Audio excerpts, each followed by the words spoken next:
नया सवेरा के प्रायोजक है गैलेंट एडवांस रबर, निर्माण का रियल हीरो।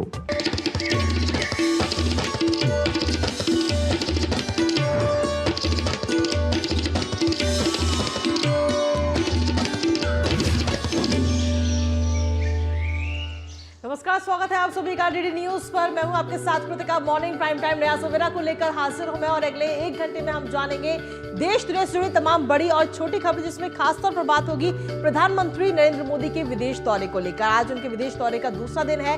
बीते कल की अगर हम बात करें तो पोलैंड में उन्होंने भारतीय समुदाय के लोगों के साथ बातचीत की थी और उसके बाद में अब अगर आज की बात करें तो आज क्या कुछ खास कार्यक्रम प्रधानमंत्री का रहेगा उसका जिक्र करेंगे, उस पर बात करेंगे। लेकिन साथ ही सुप्रीम कोर्ट पर भी आज नजर रहेगी, क्योंकि सुप्रीम कोर्ट में कोलकाता में जो मर्डर हुआ उस मामले पर आज अहम सुनवाई होनी है, उस पर भी नजर रहेगी। इसके अलावा देश से जुड़ी तमाम अन्य खबरों का भी रुख करेंगे और इस अगले 1 घंटे में मेरे साथ स्टूडियो में मेरा साथ देंगी मेरी सहयोगी भावना। सुप्रभात भावना। सुप्रभात कृतिका। अगले 1 घंटे देश और दुनिया में क्या गतिविधियां रहने वाली हैं उस पर नजर डालेंगे। साथ ही साथ नजर होगी प्रधानमंत्री के पोलैंड दौरे से जुड़ी हुई, क्योंकि आज प्रधानमंत्री नरेंद्र मोदी का होने वाला है औपचारिक स्वागत। साथ ही साथ प्रधानमंत्री नरेंद्र मोदी आज अपने समकक्ष और राष्ट्रपति पोलैंड के राष्ट्रपति से भी करने वाले हैं मुलाकात। इसके अलावा आज उत्तर प्रदेश में एक बड़ा आदेश आया, उस आदेश से मच चुकी है खलबली, क्योंकि सरकारी कर्मचारियों को अपने चल अचल संपत्ति का ब्यौरा देना होगा, नहीं तो नहीं मिलेगी प्रमोशन।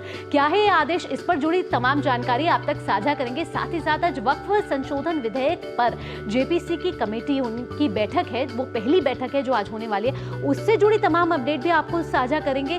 संवाददाता हमारे साथ लगातार जुड़े रहेंगे। साथ ही साथ नजर होगी हमारे पास मौसम से जुड़ी हुई भी, आपको बताएंगे मिजाजे मौसम, जानकारी होगी अंतर्राष्ट्रीय खबरों से जुड़ी हुई, खेल, कारोबार और एंटरटेनमेंट जगत से भी। शुरुआत करते हैं नया सवेरा की सुबह की सुर्खियों के साथ। पोलैंड दौरे पर प्रधानमंत्री नरेंद्र मोदी का आज वार्सा में होगा औपचारिक स्वागत। अपने समकक्ष डोनाल्ड टस्क और राष्ट्रपति आंद्रेज डूडा के साथ पीएम करेंगे बातचीत। अज्ञात सैनिकों के स्मारक पर देंगे श्रद्धांजलि। व्यापारिक प्रमुखों से भी मुलाकात का कार्यक्रम। पोलैंड यात्रा के पहले दिन भारतीय समुदाय के बीच पहुंचे प्रधानमंत्री नरेंद्र मोदी। दुनिया को दिया शांति का संदेश, कहा शांति का पैरोकार है भारत, समय युद्ध का नहीं। कोल्हापुर स्मारक का भी प्रधानमंत्री ने किया दौरा।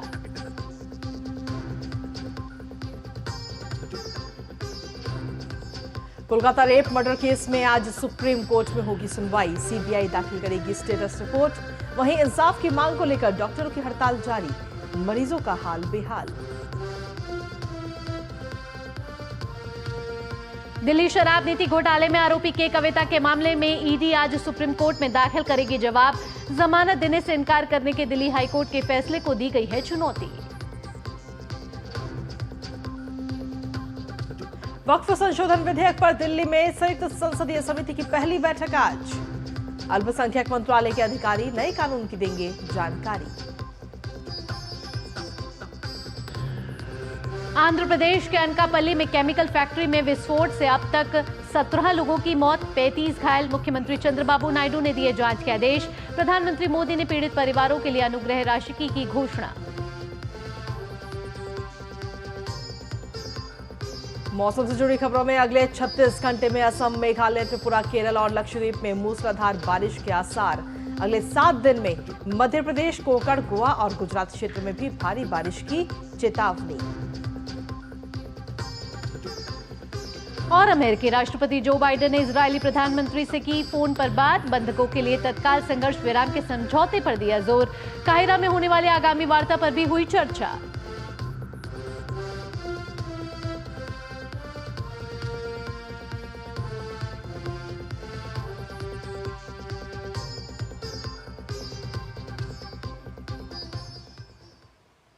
तो ये थी नया सवेरा की अहम सुर्खियां और सुर्खियों के बाद अब खबरों में विस्तार से बात करेंगे, जिसमें नया सवेरा में सबसे पहले बात करते हैं प्रधानमंत्री नरेंद्र मोदी के पोलैंड दौरे की।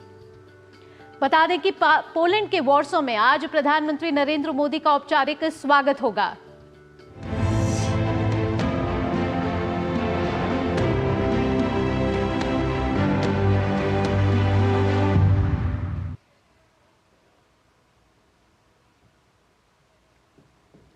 मजबूत होते भारत पोलैंड के संबंध। पोलैंड के वॉर्सो से आज प्रधानमंत्री मोदी का औपचारिक स्वागत होगा। इसके बाद उनकी मुलाकात पोलिश प्रधानमंत्री डोनाल्ड टस्क और राष्ट्रपति आंद्रेज डूडा से होगी। बिल्कुल, और देखा जाए तो इस दौरान कई अहम मुद्दों पर बातचीत भी होगी। भारत और पोलैंड के संबंधों की बात करें तो दोनों देशों के बीच राजनयिक संबंधों के 70 साल भी पूरे हो चुके हैं। तो बीते कुछ सालों में व्यापारिक संबंधों में भी काफी तेजी देखने को मिली है। ऐसे में कैसा है दोनों देशों के बीच का जुड़ाव, आइए आपको दिखाते हैं इस खास रिपोर्ट के जरिए।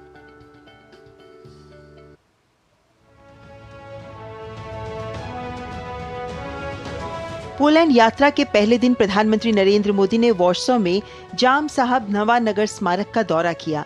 ये स्मारक पोलिश सरकार द्वारा गुजरात के जाम साहब दिग्विजय सिंह जी, रंजीत सिंह जी के सम्मान में बनाया गया।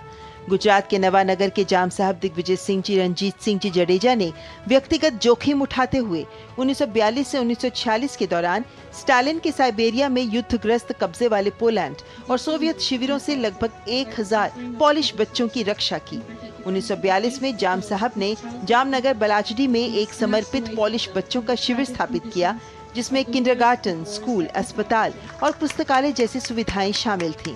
महाराजा ने व्यक्तिगत रूप से शिविर के संचालन की देखरेख की, ये सुनिश्चित करते हुए कि बच्चों को न केवल बुनियादी जरूरतें प्रदान की जाएं, बल्कि कलात्मक और सांस्कृतिक विकास के अवसर भी प्रदान किए जाएं। जाम साहब के प्रयासों से भारत ने युद्ध के वर्षों में 5000 पोलिश बच्चों को जीवित रहने में मदद करने में महत्वपूर्ण भूमिका निभाई।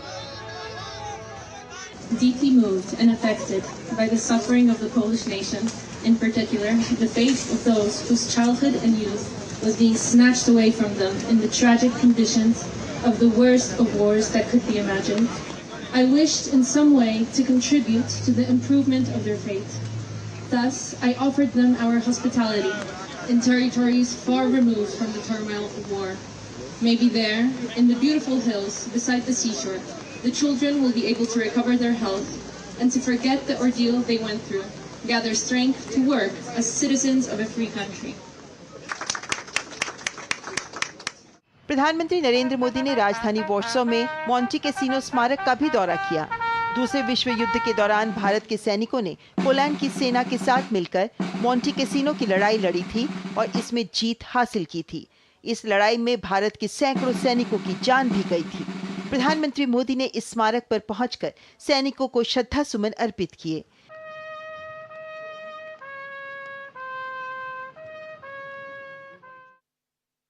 Jego Ekscelencja, premier Indii, pan Narendra Modi, złoży teraz wieniec przed pomnikiem i zachowa chwilę ciszy w hołdzie.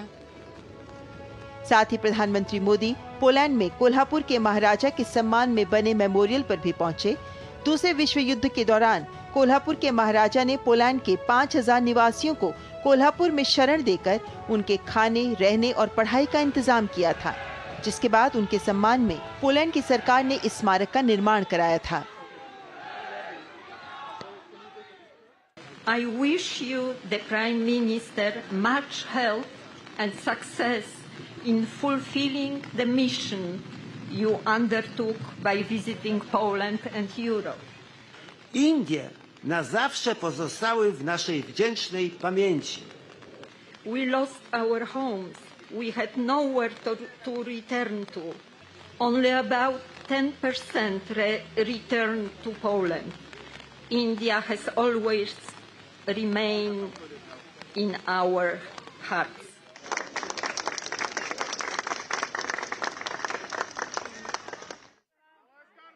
प्रधानमंत्री नरेंद्र मोदी की ये एक ऐतिहासिक यात्रा है। ये 45 सालों में किसी भारतीय प्रधानमंत्री की पहली यात्रा है। इससे पहले मोरारजी देसाई ने वर्ष 1989 में पोलैंड की यात्रा की थी। ये यात्रा ऐसे समय में हो रही है जब हम भारत और पोलैंड के बीच अपने राजनयिक संबंधों की स्थापना की 70वीं वर्षगांठ मना रहे हैं। भारत और पोलैंड के बीच लंबे समय से मैत्रीपूर्ण संबंध हैं, जिनके उच्च स्तरीय राजनीतिक संपर्कों और जीवंत आर्थिक जुड़ाव से पहचान कायम है। 1954 में राजनयिक संबंध स्थापित हुए, जिसके परिणाम स्वरूप 1957 में वॉर्सो में भारतीय दूतावास खोला गया। वर्ष 2024 के पहले 4 महीनों के दौरान भारत एवं पोलैंड के बीच कुछ उच्च स्तरीय बातचीत हुई है। भारतीय विदेश मंत्री एस जयशंकर और पोलैंड के विदेश मंत्री सिकोर्स्की ने फरवरी में म्यूनिख सुरक्षा सम्मेलन के दौरान मुलाकात की थी। पोलैंड मध्य एवं पूर्वी यूरोप में भारत का सबसे बड़ा व्यापारिक एवं निवेश साझीदार बना हुआ है। पोलैंड में एक बड़ा भारतीय समुदाय है जिसकी अनुमानित संख्या लगभग 25,000 है। इसमें लगभग 5,000 छात्र शामिल हैं। पोलैंड में भारतीय समुदाय में व्यापारी, वस्त्र परिधान और इलेक्ट्रॉनिक्स शामिल हैं, जो साम्यवाद के पतन के बाद आए और बहुराष्ट्रीय गौरव और भारतीय कंपनियों और सॉफ्टवेयर IT व्यवसायों के साथ काम करने वाले पेशेवर भी शामिल हैं।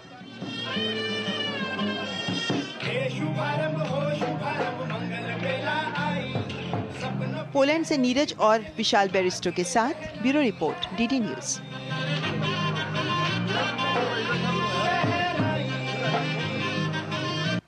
तो पोलैंड में प्रधानमंत्री नरेंद्र मोदी ने प्रवासी भारतीयों को बीते कल संबोधित भी किया और प्रधानमंत्री नरेंद्र मोदी ने भारत को स्थायी शांति का बड़ा पैरोकार बताया है।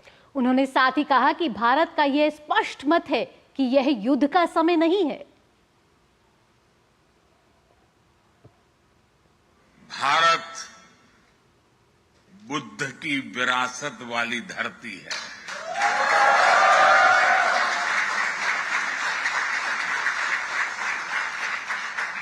और जब बुद्ध की बात आती है तो जो युद्ध नहीं शांति पर विश्वास करती है।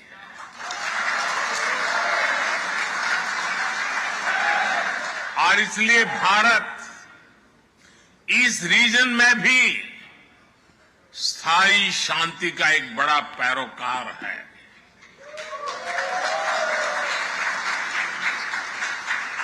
भारत का मत एकदम साफ है। ये युद्ध का युग नहीं है।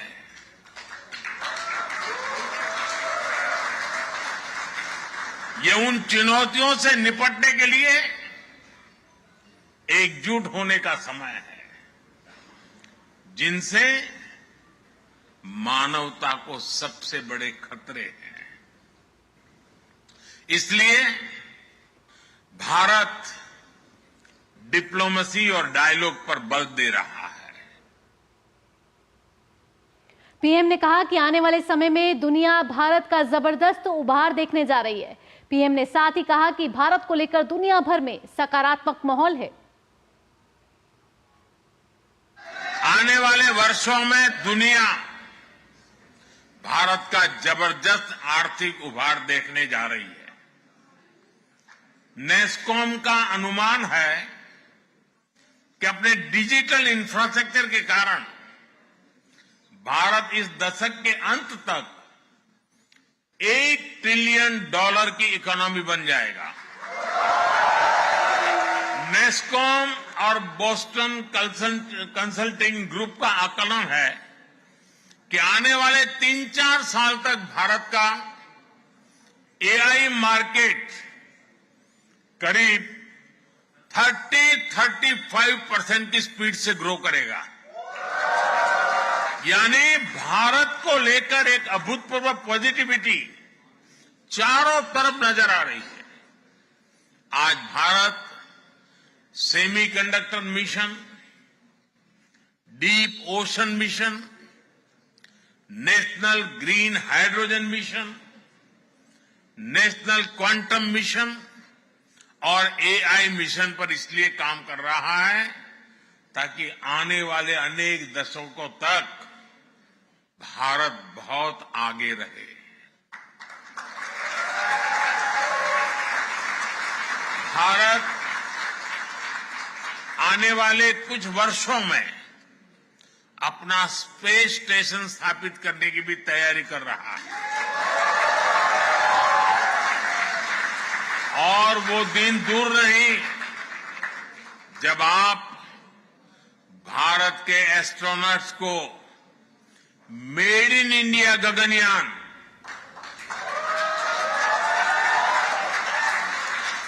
मेड इन इंडिया गगनयान से अंतरिक्ष में जाते हुए देखेंगे। और इसके साथ ही भारतीय समुदाय को संबोधित करते हुए प्रधानमंत्री ने बताया कि भारत और पोलैंड ने सोशल सिक्योरिटी एग्रीमेंट पर सहमति बना ली है, जिसका लाभ वहां रहे भारतीयों को होगा। भारत और पोलैंड दोनों देशों ने आपस में एक सोशल सिक्योरिटी एग्रीमेंट पर सहमति बना ली है, जिसका लाभ आप जैसे सब साथियों को होने वाला है। साथियों, भारत का विजन ग्लोबल है, भारत का विजन ग्लोबल है, भारत का कल्चर ग्लोबल है, केयर और कंपैशन ग्लोबल है। हमारे पूर्वजों ने हमें वसुधैव कुटुंबकम का मंत्र दिया। हमने पूरी दुनिया को एक परिवार माना है और यही आज के भारत के नीति और निर्णयों में नजर आता है। तो बेहद ही महत्वपूर्ण संदेश देते हुए प्रधानमंत्री नरेंद्र मोदी पोलैंड में। प्रधानमंत्री ने जब पोलैंड में भारतीय समुदाय के सामने भविष्य के भारत की रूपरेखा रखी तो वहां मौजूद लोगों ने उन पर भरोसा किया और कहा कि आने वाला समय भारत का है। हमको ऐसे लगा कि हम पोलैंड एंड इंडिया का और रिलेशनशिप बढ़ेगा इससे जरूर। और प्रधानमंत्री ने एक आगे कदम बढ़ाया, कोई नहीं सोचा अभी तक। वो जो हम इधर टैक्स पे कर रहे हैं उसके लिए सोशल सिक्योरिटी के बारे में कल एक पैक्ट होगा, सो वो हमारे लिए बेहतर होगा। बहुत टाइम से सब प्रॉब्लम्स आती थी इंडिया में ट्रैवल करने में, टैक्सेस के अंदर और भी डिफरेंट रूल्स के अंदर। अब वो सब हमारे लिए इजी हो जाएगा। और जो मोदी जी ने एक बहुत अच्छा टॉपिक छेड़ा वो था हमारे टूरिज्म को हमें बढ़ाना। और उसमें भी एक और खास चीज है, इंडिया के एक एक्सपोर्ट आइटम है बहुत ही यूनिक, वो है योग एंड आयुर्वेद। ये हमारा जो है एक मेन मिशन होना चाहिए, इंडिया को टूरिज्म को बढ़ाना और इंडिया के ज्ञान को और बांटना। काफी ब्राइट फ्यूचर दिख रहा है, क्योंकि पहले ऐसा होता था कि अगर आपको कुछ भी चाहिए तो आपको बाहर से लाना है, लेकिन अभी जो मेड इन इंडिया वाला कंसेप्ट प्रधानमंत्री जी ने चलाया है वो बहुत ही काबिले तारीफ है और इससे बहुत ही फायदा होगा भारत को।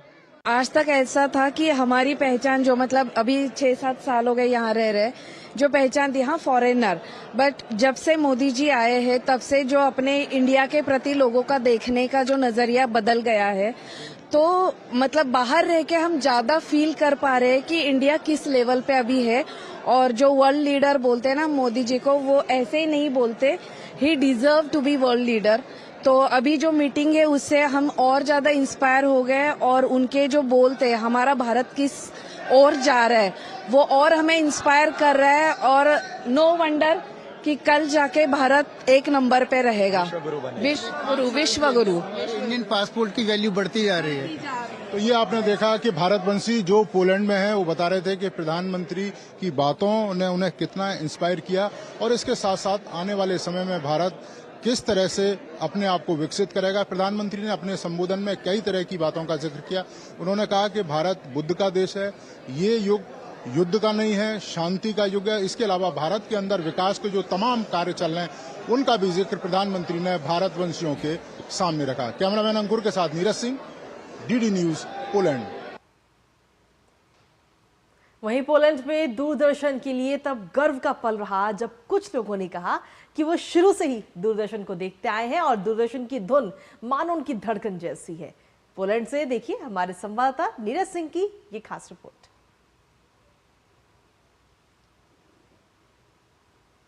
पोलैंड में हमें दूरदर्शन की एक प्रशंसक मिली, नाम है प्राची। प्राची, आप दूरदर्शन के खुद जो टीम है उसके पास आई और आपने दूरदर्शन को लेकर अपनी बातें शेयर करी। मतलब क्या कितना पसंद करती हैं दूरदर्शन? दूरदर्शन इज नॉस्टैल्जिया सबके लिए। हमें इसका लोगो पता है, इसका स्टिकर पता है, इसका थोड़ा सा भी म्यूजिक, जैसे हमने वो लोगो देखा सबके कानों में म्यूजिक बजने लगा। हम ढूंढते हुए आए और जब पहली बार हम आए तुम्हारे बैग्स के पास आप नहीं थे, दूसरे कोई बंदे ने बताया कि you will be back soon. तो हम वेट करते रहे और जब आप मिले तो हमने अप्रोच किया कि बहुत खुशी हुई कि दूरदर्शन को ऐसे यहाँ पे इतने दूर आके मिलने को मिला, जो हमेशा हमने सुना है, एक इमेजिन किया है, बट इसका जो वैल्यू है, जो महत्व है, और आज जब ये मेरे घर से कनेक्ट करता है, मेरे गांव में कनेक्ट करेगा, ये जो सबसे बड़ी बात है मेरे लिए, ये मैं कभी जिंदगी में नहीं भूलूंगी। हम सब काफी दूर से आए हैं, हम सब सुबह बहुत जल्दी निकल के बहुत प्रयास करके इधर तक पहुंचे हैं, बट आपसे मिलके ऐसे लगता है अभी दिन पूरा हो गया है। दूरदर्शन इज इमोशन, दूरदर्शन सबकी दिल की धड़कन है। बाकी चैनल बोलोगे तो वो बिजनेस है, बट दूरदर्शन हमारा बचपन है, हमारे इमोशंस है। जैसे ही हम एंटर हुए वो देखा ना दूरदर्शन, तभी हमने इमीडिएट क्लिक किया, अरे दूरदर्शन, अपना दूरदर्शन है यहाँ पे। तो दिस इज इमोशन, दूरदर्शन हमारा इमोशन है। It really brings back a lot of memories when I see Doordarshan. The logo itself, attracted our eyes directly there. Doordarshan को पसंद करने वाले लोग पोलैंड में मिले हैं और ये हमारे लिए भी गर्व की बात है कि दूरदर्शन पोलैंड के जो लोग हैं उनके दिलों में भी बसता है, जो भारत से इतनी दूर पोलैंड में रह रहे हैं और अभी भी दूरदर्शन पर भरोसा करते हैं। कैमरामैन अंकुर के साथ Neeraj Singh, DD news, Poland. तो देश हो या विदेश, दूरदर्शन लोगों के दिलों में बसता है और ये जो तस्दीर दिखाई है नीरज सिंह ने, वो साफ जाहिर करती है कि लोगों के दिलों की धड़कन है आज भी दूरदर्शन।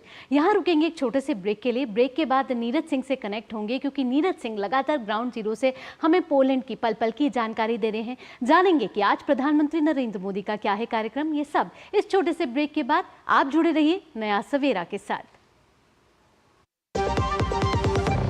जान जो है सारे घर की दुलारी, उसकी सुरक्षा और स्वास्थ्य है हम सबकी जिम्मेदारी। 5 साल से कम उम्र के बच्चों को दस्त से बचाने के लिए तैयार है परिवार। रक्षा, रोकथाम और उपचार।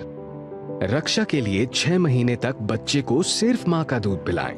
रोकथाम मतलब साफ घर, साफ टॉयलेट और साफ बर्तन, और खाना बनाने से पहले और शौच या मल साफ करने के बाद हाथ अच्छे से धोएं। उपचार के लिए जब बच्चे को दस्त लगे तो उसे तुरंत ORS का घोल पिलाएं और 2 हफ्ते तक जिंक की गोली दें। दस्त होते ही अपने नजदीकी स्वास्थ्य केंद्र से जल्द संपर्क करें। ORS और जिंक की गोलियां स्वास्थ्य केंद्र पर निशुल्क उपलब्ध हैं। जब बच्चे स्वस्थ रहेंगे तो हंसते मुस्कुराते रहेंगे। याद रहे, दस्त के विरुद्ध तैयार है परिवार। रक्षा, रोकथाम और उपचार।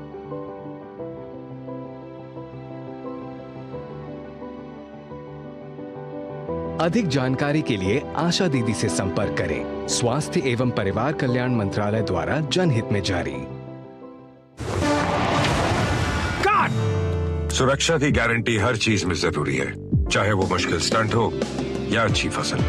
इसलिए ले आइए IIL के ट्रैक्टर ब्रांड का शिनबा, जो देता है सुंडी और ट्रिप से सुरक्षा की गारंटी। बात जब पीढ़ियों के लिए बनने वाले घर की हो तो जिम्मेदारी बड़ी हो जाती है। गैलेंट समझता है ये जिम्मेदारी। अब MM रिब्स के साथ गैलेंट एडवांस TMT रीबार, निर्माण का रियल हीरो।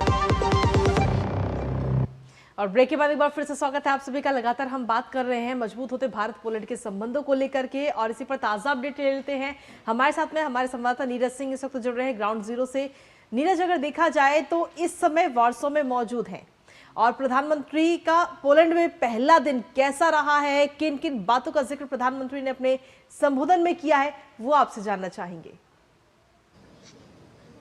देखिए, बिल्कुल प्रधानमंत्री का पहला दिन काफी व्यस्त रहा पोलैंड के अंदर, और भारत और पोलैंड से जुड़े जो 3 जो मोन्यूमेंट थे वहां पर प्रधानमंत्री पहुंचे। और ये पहली बार है कि भारत का कोई प्रधानमंत्री उन जगहों पर गया है जो सीधे तौर पर भारत और पोलैंड से भावनात्मक रूप से जुड़ी हुई थी। इसके साथ ही प्रधानमंत्री ने भारतीय समुदाय के लोगों को भी संबोधित किया और भारत किस तरीके से वर्तमान समय में विकास के नए नए पथों पर आगे बढ़ रहा है, और इसके अलावा भविष्य का जो भारत है वो किस तरह का भारत होगा, उसकी पूरी रूपरेखा प्रधानमंत्री ने जो भारत वासी थे, जो पोलैंड में रह रहे थे, उनके सामने रखी।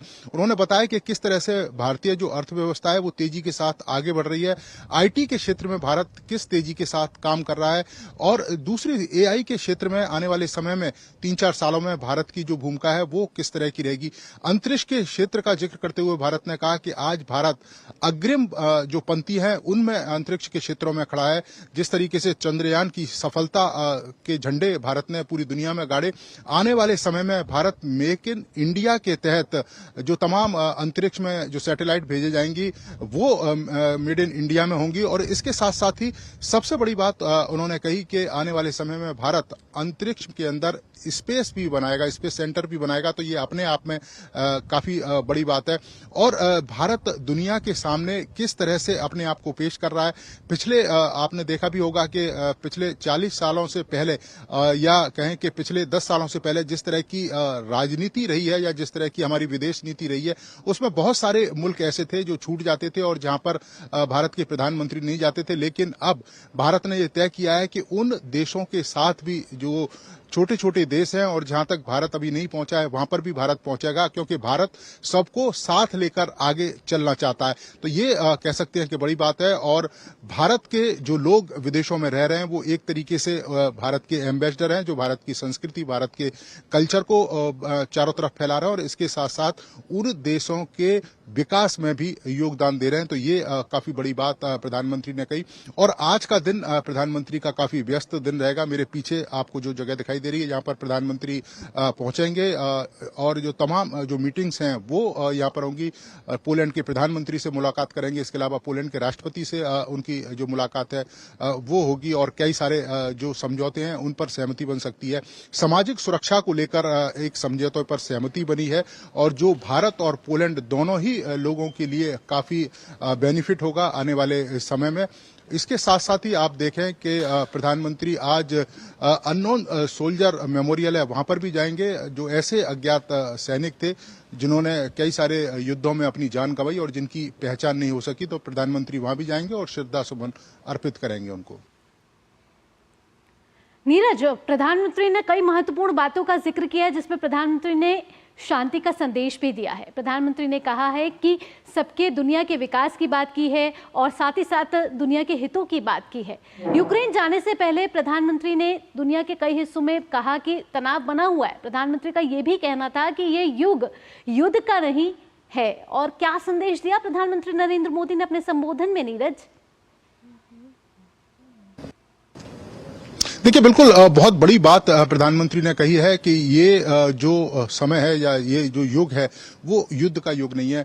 और आज प्रधानमंत्री यूक्रेन यात्रा पर भी जा रहे हैं। उससे पहले इस वाक्य का प्रयोग करना ये अपने आप में कई सारे मैसेज देता है। और आप देखें, प्रधानमंत्री ने इस बात का जिक्र भी किया था कि इस रीजन में जो शांति है वो होनी चाहिए और भारत बुद्ध का देश है।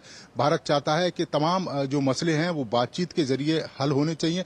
निश्चित तौर पर इसका एक बड़ा जो कह सकते हैं कि संदेश है वो जाएगा। यूक्रेन की यात्रा पर प्रधानमंत्री जा रहे हैं और उससे पहले प्रधानमंत्री अगर ये कह रहे हैं कि ये जो युग है वो युद्ध का युग नहीं है, तो अपने आप में ये काफी बड़ी बात है। और तमाम दुनिया के जो लोग हैं, जो दुनिया के राष्ट्राध्यक्ष हैं, दुनिया के तमाम जो विशेषज्ञ हैं इस क्षेत्र में काम कर रहे हैं, प्रधानमंत्री के इस दौरे पर भी उनकी निगाह रहेगी कि प्रधानमंत्री यूक्रेन में जाते हैं, क्योंकि दौरे से पहले इस तरह की जिक्र करना, इस तरह की बड़ी बात प्रधानमंत्री के द्वारा कहा जाना कि इस रीजन में भी शांति होनी चाहिए, ये अपने आप में काफी बड़ी बात है। चलिए, फिलहाल नीरज बहुत बहुत शुक्रिया तमाम जानकारी हमारे साथ साझा करने के लिए। आगे भी आपसे अपडेट लेते रहेंगे। तो सीधे तौर पर देखा है तो भारत और पोलैंड के जो संबंध है वो लगातार मजबूत होते हुए नजर आ रहे हैं। और प्रधानमंत्री के आज के कार्यक्रम की बात करें तो आज भी कई सारे प्रमुखों से प्रधानमंत्री नरेंद्र मोदी आज मुलाकात करते हुए नजर आएंगे। यहाँ रुक रहे एक छोटे से ब्रेक के लिए, लेकिन ब्रेक के बाद नजर होगी कोलकाता रेप और मर्डर मामले में आज सुप्रीम कोर्ट में सीबीआई स्टेटस रिपोर्ट दाखिल करने वाली है। इससे जुड़ी तमाम अपडेट आप तक साझा करेंगे। जुड़े रहिए लगातार नया सवेरा के साथ।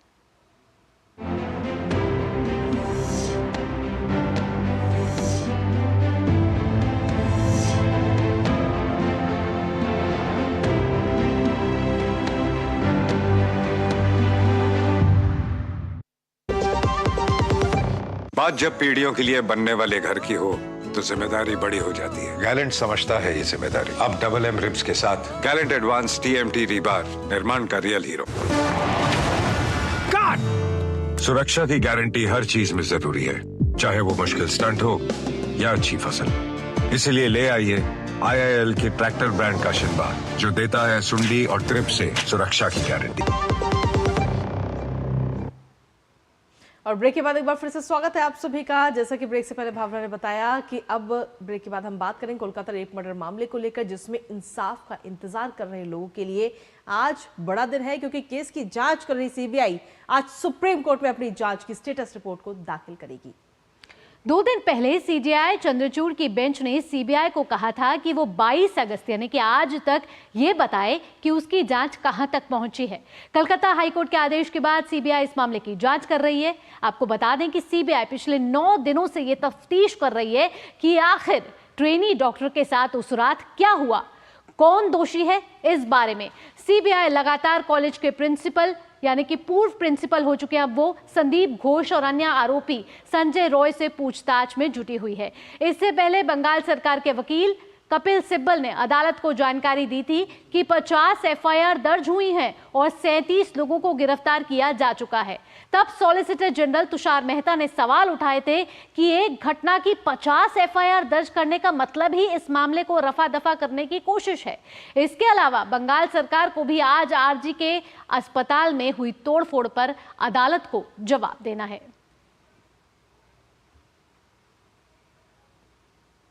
और वहीं इन सब के बीच कल देर रात इस मामले में पश्चिम बंगाल सरकार ने आरजीकर मेडिकल कॉलेज और अस्पताल की नई principal doctor Surhita Paul, medical superintendent doctor Bulbul Mukhopadhyay और जस्ट डिपार्टमेंट की एचओडी अरुणभा दत्ता का तबादला कर दिया है। रेप मर्डर केस को लेकर बीते 11 दिन से विरोध प्रदर्शन हो रहा है। डॉक्टरों में लगातार आक्रोश है। डॉक्टरों ने इन सभी अधिकारियों को हटाने की मांग की थी। ममता सरकार ने मानस कुमार बंदोपाध्याय को नया प्रिंसिपल नियुक्त किया है। इसके अलावा राज्य सरकार ने पूर्व प्रिंसिपल डॉक्टर संदीप घोष के Calcutta national medical college and hospital में तबादले के आदेश को भी रद्द कर दिया है।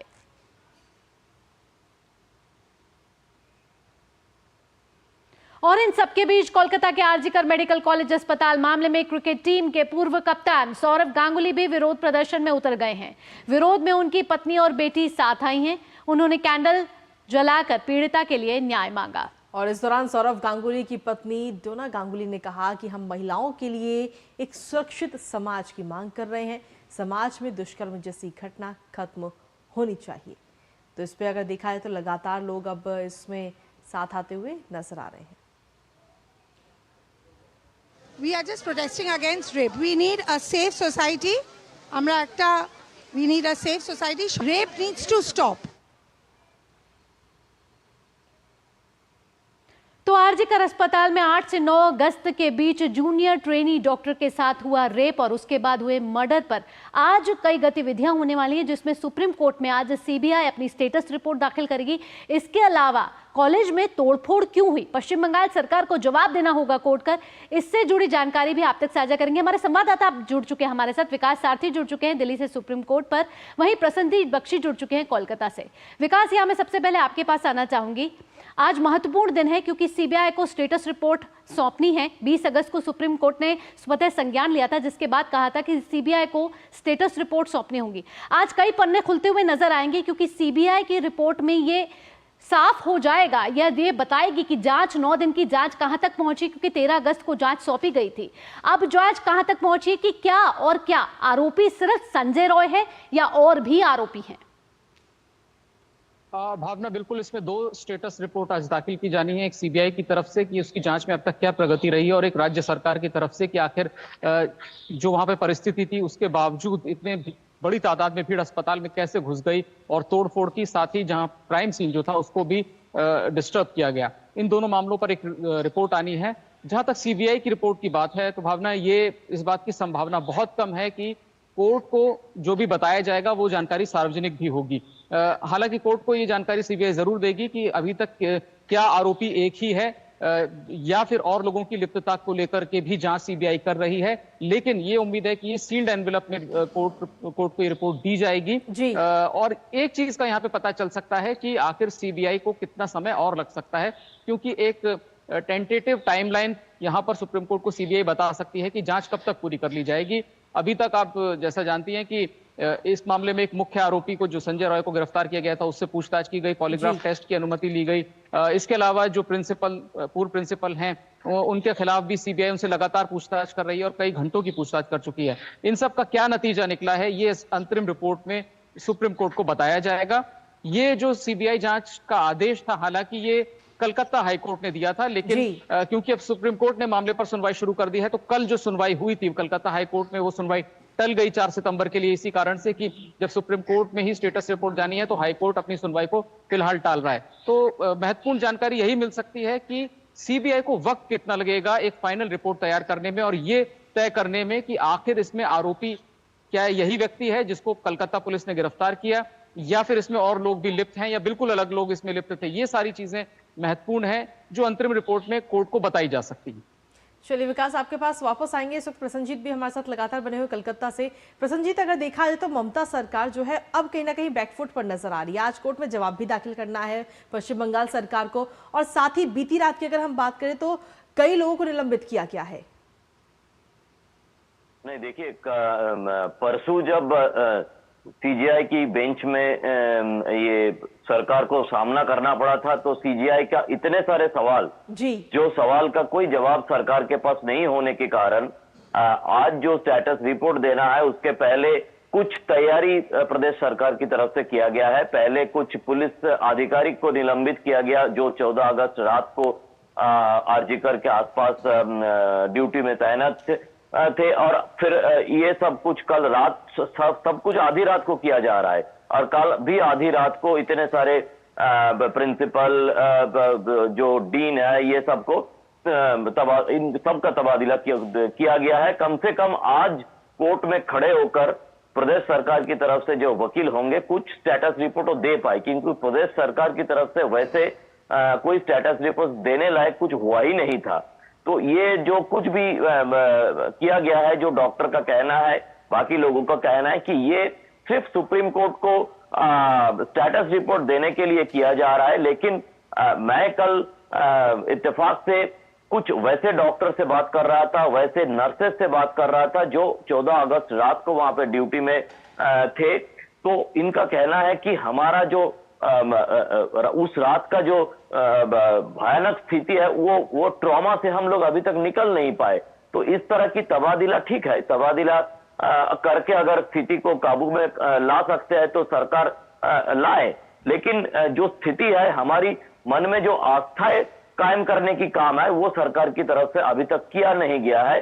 हम सब लोग इंतजार कर रहे हैं आज सुप्रीम कोर्ट के सामने सीबीआई ने किस तरह की स्टेटस रिपोर्ट पेश करे।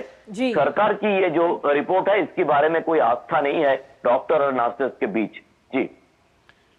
जी प्रसन्नजीत और साथ विकास, आप तमाम खबरों पर नजर रखेगा क्योंकि आज सबकी नजर रहेगी कि सीबीआई क्या स्टेटस रिपोर्ट पेश करती है, सबमिट करती है सुप्रीम कोर्ट में। बढ़ेंगे अब आगे। दिल्ली में एम्स के निदेशक एम श्रीनिवास ने रेजिडेंट डॉक्टर्स एसोसिएशन से काम पर वापस लौटने का अनुरोध किया है क्योंकि दूर दूर से आए मरीजों को कई तरह की समस्याओं का सामना करना पड़ रहा है। हमारे डायरेक्टर डॉक्टर एम श्रीनिवास ने रिक्वेस्ट किया है हमारे रेजिडेंट डॉक्टर एसोसिएशन को कि वो काम पे लौट आएँ क्योंकि काफ़ी ज़्यादा दिक्कत आ रही है मरीज़ों को जो इतनी दूर दराज से आते हैं। करीब डेली 18 से 20 हज़ार मरीज़ आते हैं एम्स में दिखाने, तो इसलिए उनको बहुत दिक्कत आ रही है। और उन्होंने हमारे डॉक्टर्स को रीअश्योर किया है कि उनकी सेफ्टी और सिक्योरिटी उनके लिए सबसे बड़ी टॉप प्रायोरिटी है। और उसके लिए उन्होंने 2 कमिटीज़ का भी संगठन किया है। एक कमेटी है जो उनके इमीडिएट कंसर्न्स को एड्रेस करेगी। एम्स में करीब 2900 सिक्योरिटी गार्ड्स हैं।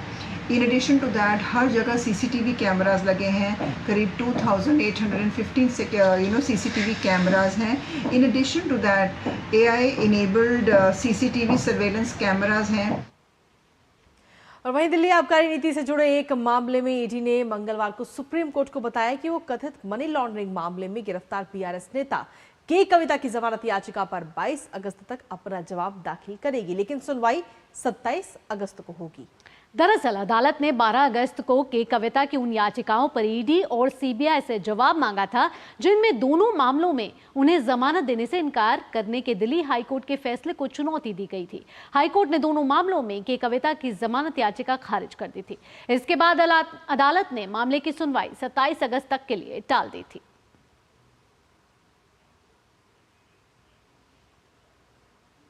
और नया सवेरा में खबरों का सिलसिला यूं ही लगातार जारी है, लेकिन इसी बीच रुकेंगे एक छोटे से ब्रेक के लिए। ब्रेक के उस पार हम बात करेंगे वक्फ संशोधन विधेयक 2024 को लेकर, लेकिन उससे पहले एक छोटा सा ब्रेक।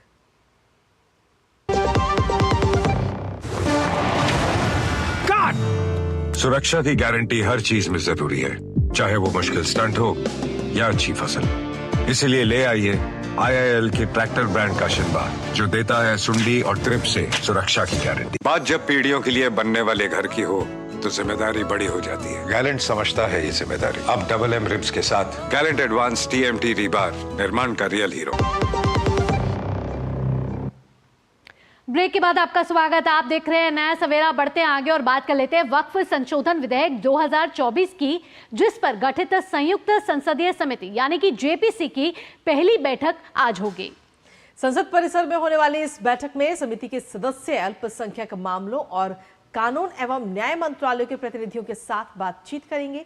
भाजपा सांसद जगदम्बिका पाल की अध्यक्षता वाली 31 सदस्यीय समिति को इस विधेयक की जांच करने का काम सौंपा गया है। वहीं लोकसभा में ये विधेयक 8 अगस्त को पेश किया गया था और चर्चा के बाद इसे संसद की संयुक्त समिति को भेज दिया गया था। वक्फ संशोधन विधेयक का उद्देश्य राज्य वक्फ बोर्डों की शक्तियों, वक्फ संपत्तियों के पंजीकरण और सर्वेक्षण और अतिक्रमण हटाने से संबंधित मुद्दों का समाधान करना है। अल्पसंख्यक मामलों के मंत्री किरेन रिजिजू ने विधेयक पेश किया, जिसका उद्देश्य वक्फ अधिनियम 1995 में संशोधन करना था।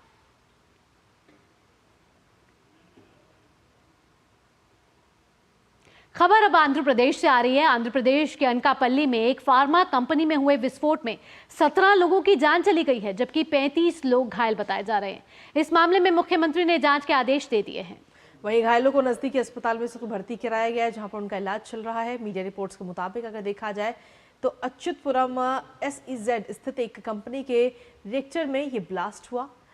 कलेक्टर विजय कृष्णन, पुलिस अधीक्षक M दीपिका घटना की निगरानी कर रहे हैं। वहीं राष्ट्रपति सहित प्रधानमंत्री नरेंद्र मोदी ने भी घटना पर शोक व्यक्त किया। उन्होंने इस हादसे में जान गंवाने वालों के परिवार वालों के प्रति अपनी संवेदना जताई है और घायलों के शीघ्र स्वस्थ होने की भी कामना की है। वहीं मृतक के परिजनों को प्रधानमंत्री राष्ट्रीय राहत कोष से 2 लाख रुपए की अनुग्रह राशि प्रदान की जाएगी। इसके अलावा वहीं घायलों की अगर हम बात करें तो घायलों को राहत कोष से 50,000 रुपए दिए जाएंगे। और आइए अब देश के मौसम का हाल आपको बता देते हैं। त्रिपुरा की बात करते हैं। त्रिपुरा में लगातार बारिश के कारण बाढ़ की स्थिति गंभीर बनी हुई है। वहीं मौसम विभाग ने त्रिपुरा में आज के लिए भी भारी बारिश की चेतावनी जारी की है। मुख्यमंत्री डॉक्टर मणिक साहा ने अगरतला और अन्य बाढ़ प्रभावित क्षेत्रों का दौरा करके राहत कार्यों का जायजा लिया और राहत शिविरों में स्वास्थ्य जांच के निर्देश दिए हैं। भारी बारिश की वजह से गोमती और मोहरी जैसे प्रमुख नदियां खतरे के निशान से ऊपर बह रही हैं, जिससे कई हेक्टेयर फसलें बर्बाद हो गई हैं। मुख्यमंत्री ने IT भवन के नियंत्रण भवन के माध्यम से बाढ़ की स्थिति का आकलन कर जरूरतमंद लोगों को समय पर सहायता सुनिश्चित कराने के साथ साथ राहत कार्यों को तेज करने की बात भी कही है। और इसी बीच नया सवेरा में वक्त एक और छोटे से ब्रेक का, लेकिन कहीं मत जाएगा क्योंकि ब्रेक के उस पार हम आपको बताएंगे अखबारों में आज क्या कुछ अहम सुर्खियां हैं। रुकते एक छोटे से ब्रेक के लिए। बात जब पीढ़ियों के लिए बनने वाले घर की हो तो जिम्मेदारी बड़ी हो जाती है। गैलेंट समझता है ये जिम्मेदारी। अब डबल M रिब्स के साथ गैलेंट एडवांस TMT रीबार, निर्माण का रियल हीरो। सुरक्षा की गारंटी हर चीज में जरूरी है, चाहे वो मुश्किल स्टंट हो या अच्छी फसल। इसीलिए ले आइए IIL के ट्रैक्टर ब्रांड का शिनबा, जो देता है सुंडी और ट्रिप से सुरक्षा की गारंटी। ब्रेक के बाद आपका स्वागत। और अब वक्त हो चला है हमारे खास सेगमेंट जानने का कि आज अखबारों के पन्नों में कौन सी प्रमुख खबरें प्रकाशित हुई हैं।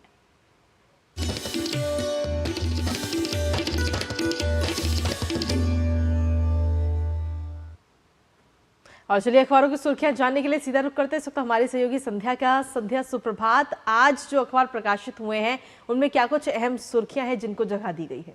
सुप्रभात कृतिका और भावना। अखबारों की सुर्खियों की बात करें तो प्रधानमंत्री नरेंद्र मोदी की पोलैंड यात्रा से जुड़ी हुई खबर आज सभी प्रमुख अखबारों में पहले पेज पर प्रकाशित की गई है। प्रधानमंत्री ने जिस तरह से शांति का संदेश देने की बात कही उसे आज प्रमुख स्थान देते हुए खबर को लिया गया है। साथ ही साथ आपको बता दें कि यूक्रेन में शांति पर बात होने की जो बात प्रधानमंत्री की तरफ से कही गई, तो ये बातचीत कूटनीति से जो रास्ता निकलने का समाधान निकालने की बात है उसे भी बताया गया है। साथ ही प्रधानमंत्री ने पोलैंड में भाषाएं अलग अलग पर भाव भारतीय है जो बात कही उसे भी शीर्षक के साथ प्रकाशित किया है। एक और खबर की बात करें तो ये है बेटियों की शिक्षा से जुड़ी हुई, जिसे शिक्षा मंत्रालय की तरफ से एक रिपोर्ट के माध्यम से प्रकाशित किया गया है। ये खबर आज सभी प्रमुख अखबारों में देखने को मिली है। जनसत्ता अखबार और दैनिक जागरण अखबार ने इसे पहले पेज पर स्थान दिया है। दैनिक जागरण अखबार ने लिखा है कि सरकारी स्कूलों में पढ़ रही बेटियां प्रदर्शन में अव्वल हैं। इसी तरह की हेडलाइन आज बाकी अखबारों में भी देखने को मिली है। दरअसल आपको बता दें कि बोर्ड परीक्षाओं को लेकर ये जो अध्ययन कराया गया है इसके माध्यम से पता चला है कि विज्ञान विषय में बेटियों का रुझान बढ़ा है। साथ ही साथ 10वीं और 12वीं में किस तरह से बेटियों ने अव्वल स्थान पाया है उसको लेकर के भी आंकड़े प्रदर्शित किए गए हैं। एक और खबर की बात कर लेते हैं तो ये है यूपीएससी से जुड़ी हुई खबर, जिसे दिल्ली हाईकोर्ट में कल यूपीएससी ने कहा कि अग्रिम जमानत का विरोध करते हुए कि पूजा खेड़कर ने न केवल आयोग बल्कि जनता के साथ भी धोखाधड़ी की है। साथ ही साथ ये भी कहा गया कि अदालत में दाखिल अपने जवाब में यूपीएससी ने बोला कि धोखाधड़ी की व्यापकता का पता लगाना बेहद ही ज़रूरी है। इसका पता लगाया जाना चाहिए कि इसमें और कौन कौन लोग शामिल थे। एक और खबर की बात कर लेते हैं, ये है आपके फ़ोन कॉल से जुड़ी हुई। यदि आपके पास कोई इस तरह की निजी जानकारी जुटाने के लिए कोई कॉल आती है और ट्राई का नाम दिया जाता है तो सचेत हो जाइए। इसे सचेत करती हुई खबर आज जनसत्ता अखबार में देखने को मिली है। दरअसल ट्राई ने कहा है कि फर्जी कॉल के चुंगल में आप ना फंसें और ट्राई का नाम लेकर कि अगर आपके पास किसी भी तरह की कोई कॉल आती है और जानकारी जुटाने की बात कही जाती है तो सतर्क रहिए। एक और खबर की बात करते हैं जो कि अंतरिक्ष से जुड़ी हुई है। जी हाँ, कभी मैग्मा के महासागर से ढका हुआ था चंद्रमा। जी हाँ, ये एक नेचर शोध पत्रिका के माध्यम से खबर प्रकाशित की गई है। मैग्मा यानी कि जो पिघली हुई चट्टान होती है उसको लेकर के ये खबर प्रकाशित है। और आपको बता दें कि भारतीय अंतरिक्ष अनुसंधान संगठन यानी कि इसरो के चंद्रयान 3 मिशन के आंकड़ों से इस सिद्धांत को और भी बल मिलता है। तो ये जो शोध पत्रिका नेचर में प्रकाशित ये लेख है उसके माध्यम से खबर आज देखने को मिली है। हिंदुस्तान अखबार में चलते चलते एक और खबर प्रकाशित की गई है जिसे चलते चलते पेज पर ही लिया गया है। और आपको बता दें कि नॉर्थ कोरिया से जो दुनिया की सबसे बड़ी हैकिंग की गई है उसका पता लगाने के लिए देश के आईआईटी कानपुर के स्टार्टअप ब्लॉक स्टैश ने खुलासा करते हुए कहा है कि $70 मिलियन अलग अलग अकाउंट में अब तक पाए गए हैं। $150 मिलियन एक ही वॉलेट में भेजे गए और $230 मिलियन का फ्रॉड 27 अकाउंट पहचाने गए हैं। तो इस खबर को भी आज प्रकाशित किया गया है। इस चैलेंज को इसका खुलासा करने के लिए कानपुर आईआईटी ने स्वीकार किया है और तमाम जो आंकड़े जुटाए गए हैं उसे ईडी को ये रिपोर्ट के माध्यम से सौंप दी गई है। संध्या अखबारों में प्रकाशित विभिन्न क्षेत्रों की खबरों को इतने कम समय में हमारे दर्शकों तक प्रस्तुत करने के लिए आपका धन्यवाद। और इसी के साथ चलिए अब नया सफर में आगे बढ़ते हैं और रुक करते हैं हमारे अगले सेगमेंट का और देखते हैं दुनिया भर की कुछ खास खबरें फटाफट अंदाज में।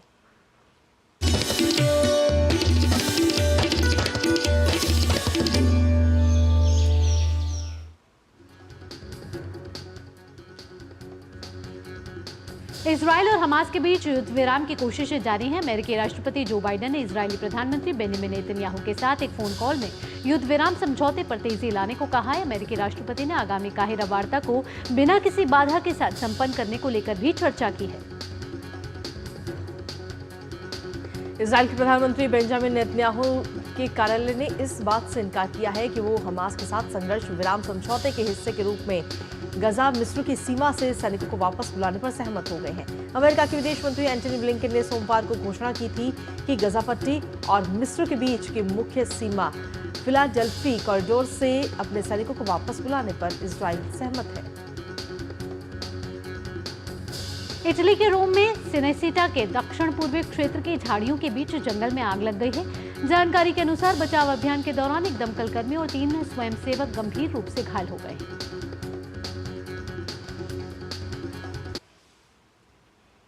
और दुनिया भर की खबरों के बाद अब बात करेंगे कारोबार जगत की फटाफट अंदाज में।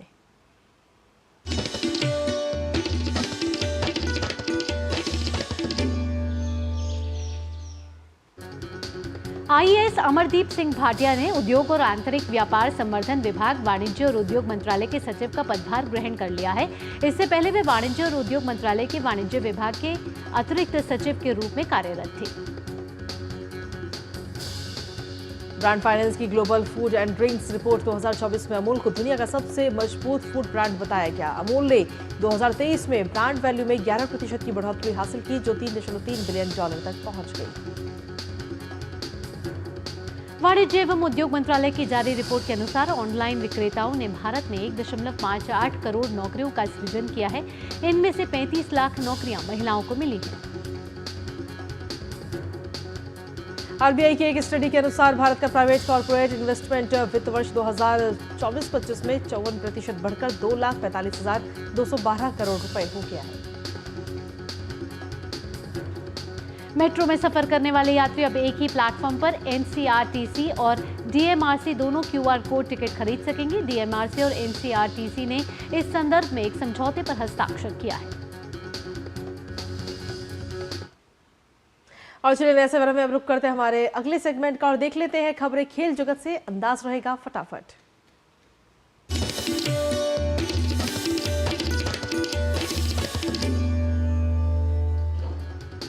तो बहुत खुशी हो रही है। भारतीय हॉकी टीम के कप्तान हरमनप्रीत सिंह ने कहा है कि कई मौके बनाने के बावजूद पेरिस ओलंपिक के सेमीफाइनल में जर्मनी से हारना दुर्भाग्यपूर्ण रहा, लेकिन इसके साथ ही उन्होंने लगातार दूसरा कांस्य पदक जीतने के प्रदर्शन को बड़ी उपलब्धि करार दिया। केरल सरकार ने पेरिस ओलंपिक में कांस्य पदक विजेता और पूर्व हॉकी गोलकीपर पीआर श्रीजेश को 2 करोड़ रुपए का नगद पुरस्कार देने की घोषणा की है। भारतीय क्रिकेट कप्तान रोहित शर्मा को सीएट क्रिकेट रेटिंग अवार्ड्स 2023-24 में men's international cricketer of the year चुना गया है। वहीं पूर्व हेड कोच राहुल द्रविड़ को लाइफ टाइम अचीवमेंट सम्मान से नवाजा गया।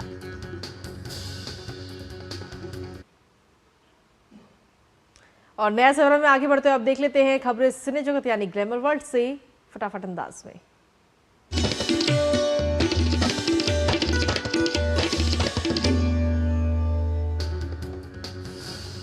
ऑस्कर विजेता संगीतकार ए.आर. रहमान ने फिल्म ले मस्क का साउंड ट्रैक रिलीज कर दिया है। इस साउंड ट्रैक में 12 गाने हैं। फिल्म में जाज और ऑर्केस्ट्रा का मिश्रण सुनने को मिलेगा। 3 भाषाओं में रिलीज होने के बावजूद जॉन अब्राहम की फिल्म वेदा बॉक्स ऑफिस पर अच्छी कमाई को तरस रही है। फिल्म स्त्री 2 बॉक्स ऑफिस पर शानदार बिजनेस कर रही है। दुनिया भर में मूवी का कलेक्शन 322 करोड़ से ज्यादा का हो चुका है। सुपरस्टार रजनीकांत का आंध्र प्रदेश के विशाख में फिल्म कुली का तीसरा शेड्यूल शुरू हुआ। फिल्म की यूनिट कम से कम 40 दिनों तक शूटिंग के लिए इस खूबसूरत समुद्र तट पर शहर में रुकी। गायिका ध्वनि भानुशाली की फिल्म कहां शुरू कहां खत्म से हिंदी फिल्म इंडस्ट्री में बतौर अभिनेत्री कदम रखने जा रही हैं। फिल्म का मोशन पोस्टर रिलीज कर दिया गया है।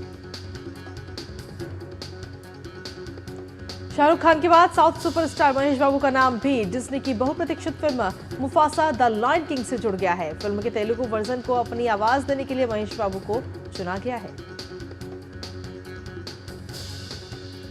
साल 2024 की पहली ब्लॉकबस्टर होने का खिताब अपने नाम करने वाली फिल्म हनुमान ने जमकर धमाल मचाया था। अब इस फिल्म को इस साल अक्टूबर में जापान में 3D में रिलीज किया जाएगा।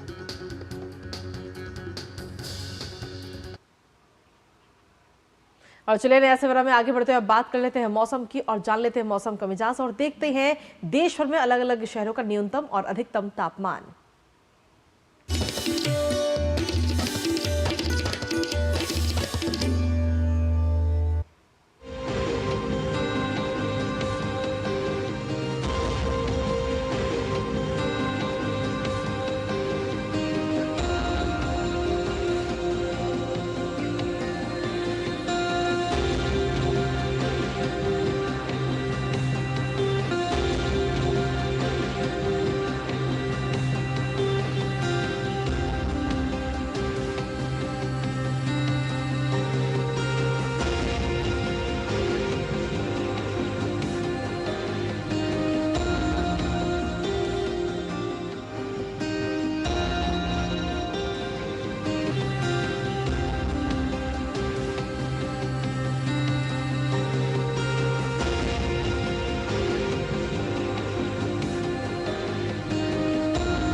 यात्रा के आज के अंक में बस इतना ही। आपसे विदा लेने से पहले आइए आपको दिखाते हैं लद्दाख की बाइक राइड की कुछ मनोरम दृश्य। बिल्कुल, आप लीजिए इन मनोरम दृश्यों का आनंद और इसी के साथ मुझे, मेरी सहयोगी भावना और हमारी पूरी टीम को दीजिए अनुमति। नमस्कार।